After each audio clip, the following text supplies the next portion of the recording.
Wabarakatuh. Pada pertemuan yang lalu kita sudah membahas mengenai kalam, kemudian kalim, kemudian kalimat, dan juga qaul. Sekarang kita sudah sampai kepada pembahasan alamatul ismi, tanda-tanda kalimat isim. Coba perhatikan pada nazam bil jarri wat tanwini wan nida wa al wa musnadin lil ismi tamyizun hasol. Jadi kalau kitab Alfiyah yang kita jadikan pedoman, alamatul ismi itu ada 5. Yang pertama adalah bil jarri, yakni dengan jar. Ini meliputi pada i'rab jar dan juga huruf jar. Ya, baik itu jarnya dengan sebab menjadi mudhof ilaih atau jarnya dengan sebab kemasukan huruf jar, itu menjadi alamat daripada kalimat isim. Sebab apa? Sebab i'rab jar ini khusus dimiliki oleh kalimat isim. Untuk kalimat fi'il ini tidak bisa beri'rab jar. Sebagaimana kalimat isim ini tidak bisa beri'rab jazam. Nanti akan dijelaskan ada i'rab mushtarak, kemudian ada i'rab yang mukhtas. Bil jarri wat tanwini, kemudian yang kedua tanwin. Nanti para ulama membagi tanwin ini menjadi 10 bagian.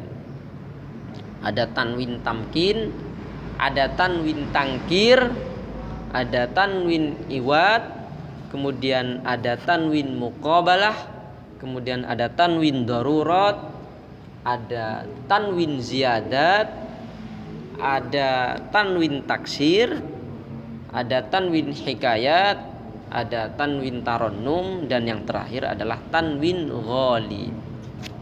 Namun sebelum membahas pembagian isim, kita lanjut terlebih dahulu bil jarri wat tanwini wan nida. Kemudian yang ketiga, ciri daripada kalimat isim ini adalah an-nida, yakni suatu lafaz yang dipanggil dengan menggunakan huruf nida, baik itu berupa ya ataupun yang lainnya, maka bisa dipastikan kalimat tersebut adalah kalimat isim. Sebab apa?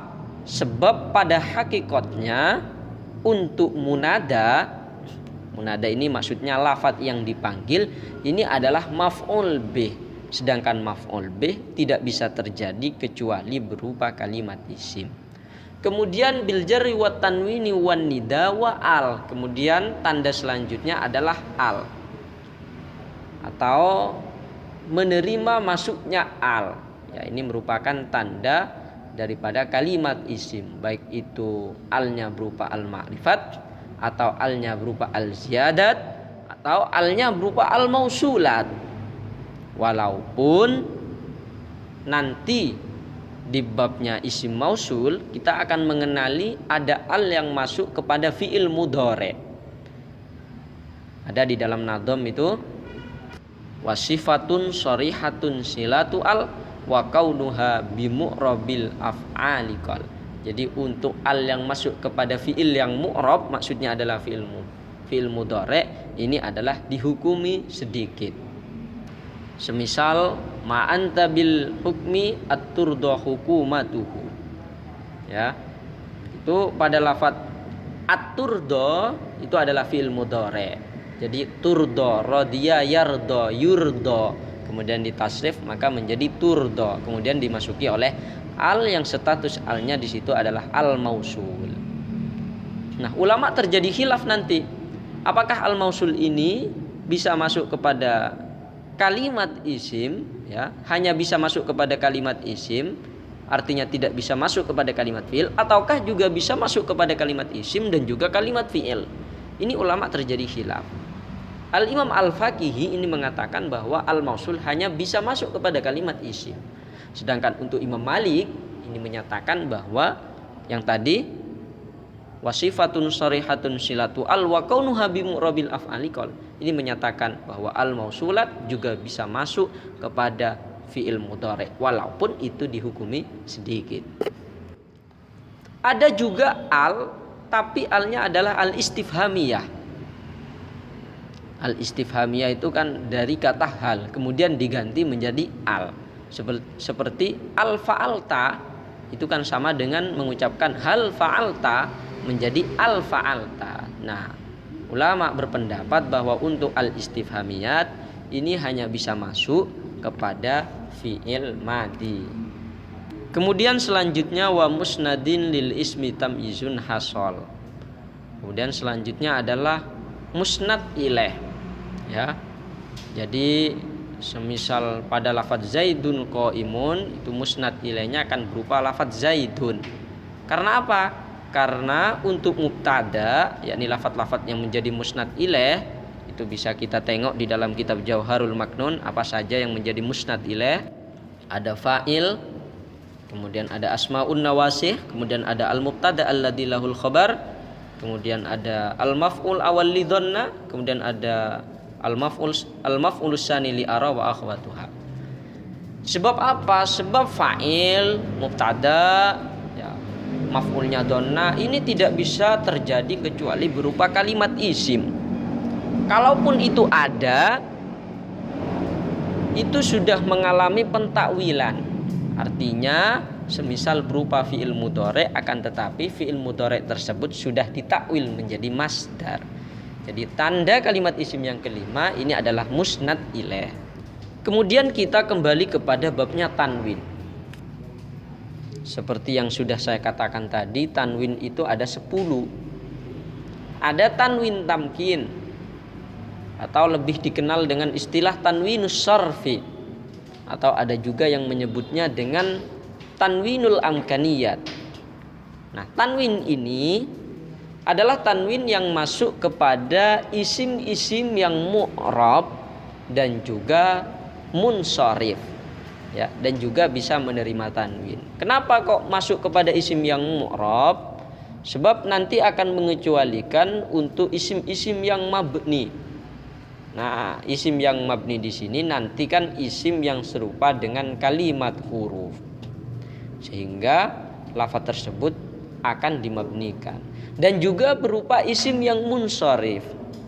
Kenapa? Karena kalau berupa ghairu munsharif maka serupa dengan kalimat fi'il dalam hal tidak bisa menerima tanwin. Jadi saya ulang, untuk tanwin tamkin ini tanwin yang masuk kepada isim-isim yang mu'rab dan juga isim-isim yang bisa menerima tanwin.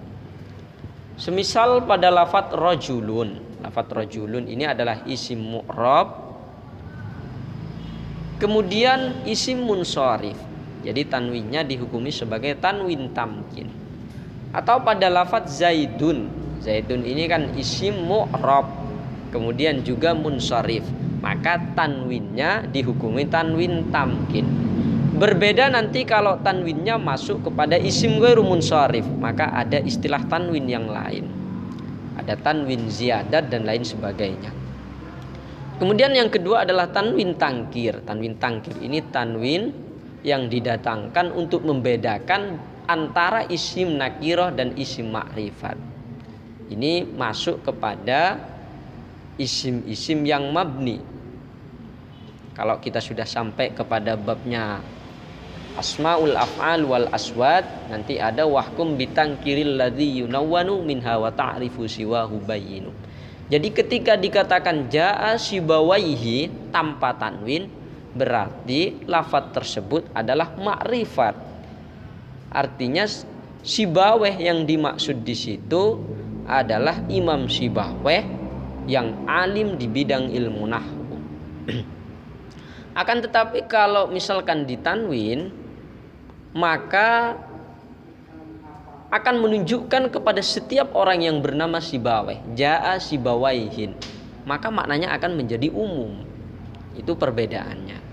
Jadi tanwin yang kedua ini adalah tanwin tangkir. Kemudian tanwin yang ketiga adalah tanwin iwad. Ya, tanwin iwad para ulama membagi menjadi 3.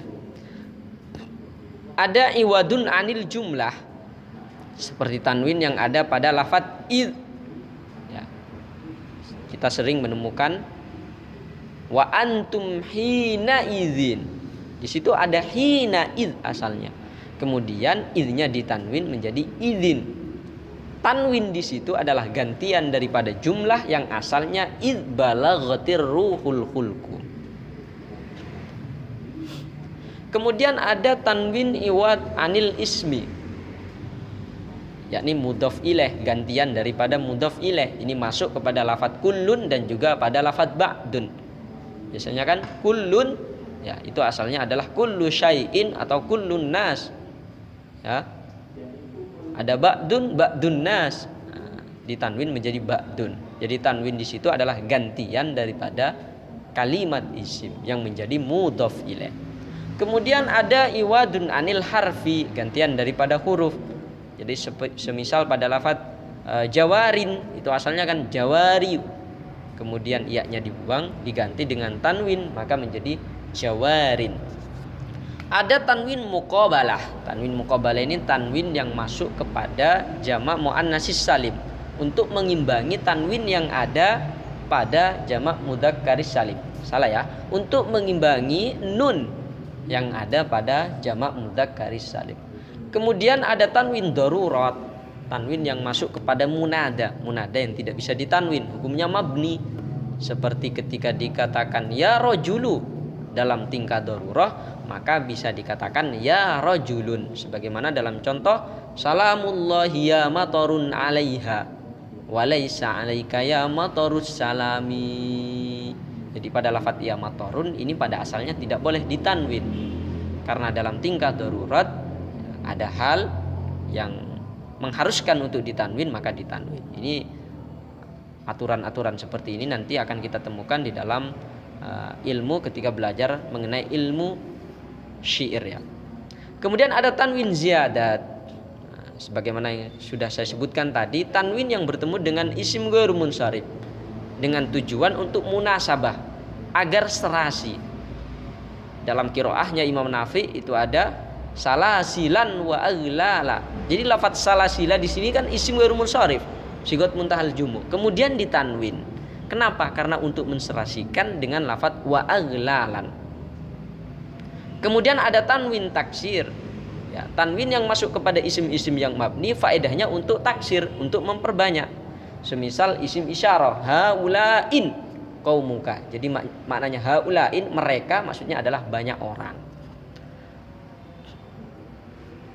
Mungkin saya cukupkan sampai penjelasan pada tanwin taksir terlebih dahulu karena waktunya terbatas. Nanti akan kita lanjutkan pada pertemuan yang akan datang. Cukup sampai di sini. Assalamualaikum warahmatullahi wabarakatuh.